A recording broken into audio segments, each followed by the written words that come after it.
सामूहिक बलात्काराची खोटी तक्रार दाखल करून पोलिसांची दिशाभूल करणारा एक महत्त्वपूर्ण आणि धक्कादायक प्रकार समोर आलाय।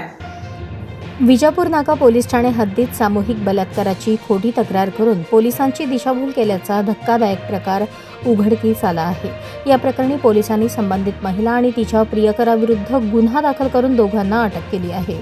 मिळालेल्या माहितीनुसार महिला आरोपी आणि आरोपी क्रमांक 2 हे सन 2022 पासून एकमेकांच्या ओळखीचे असून ते प्रियकर प्रेयसी आहेत। आरोपी क्रमांक 2 वर यापूर्वीही विजापूर नाका पोलीस ठाण्यात आत्महत्येस प्रवृत्त केल्याप्रकरणी तसेच माहिती तंत्रज्ञान कायद्यान्वये गुन्हा दाखल होता। या प्रकरणात त्याला 22 डिसेंबर 2023 रोजी अटक झाली होती। नंतर 18 सप्टेंबर 2025 रोजी उच्च न्यायालयाच्या कोल्हापूर सर्किट बेंचकडून त्याला जामीन मिळाला। मात्र या जामिनाविरोधात फिर्यादीने सर्वोच्च न्यायालयात अपील दाखल केले होते।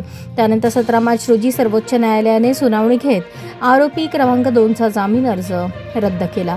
दरम्यान या प्रकरणातील फिर्यादी, साक्षीदार आणि त्याच्या नातेवाईकांवर सामूहिक बलात्काराचा खोटा गुन्हा दाखल झाल्यास आरोपी क्रमांक 2 ला त्याचा फायदा होईल या हेतूने आरोपी महिला आणि तिच्या प्रियकराने संगनमताने कट रचला।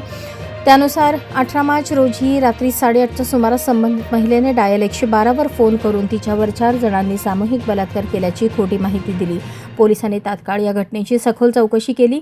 चौकशी दरम्यान CCTV footage, mobile call detail record, वैद्यकीय तपासणी तसेच महिलेची मैत्रीण आणि बहीण यांच्याकडून माहिती घेतली। अखेरीस महिलेची कसून चौकशी केल्यानंतर तिने कोणतीही घटना घडली नसून ती खोटी असल्याची कबुली दिली। यानंतर पोलिसांनी या प्रकरणात खोटी माहिती देणे आणि कट रचणे या आरोपांखाली महिला आणि तिच्या प्रियकराविरुद्ध गुन्हा दाखल करून दोघांना अटक केली। ही कारवाई पोलीस आयुक्त एम राजकुमार, पोलीस उपायुक्त विजय कबाडे, पोलीस उपायुक्त अश्विनी पाटील, सहाय्यक पोलीस आयुक्त दिलीप पवार यांच्या मार्गदर्शनाखाली विजापूर नाका पोलीस ठाण्याच्या पथकाने केली। 4 व्यक्तींनी सामूहिक बलात्कार केले म्हणून खोट्या घटनेचा बनाव करून 18/3/2026 रोजी पोलीस स्टेशनला येऊन एक महिलांनी फिर्याद देण्याचा प्रयत्न केला होता।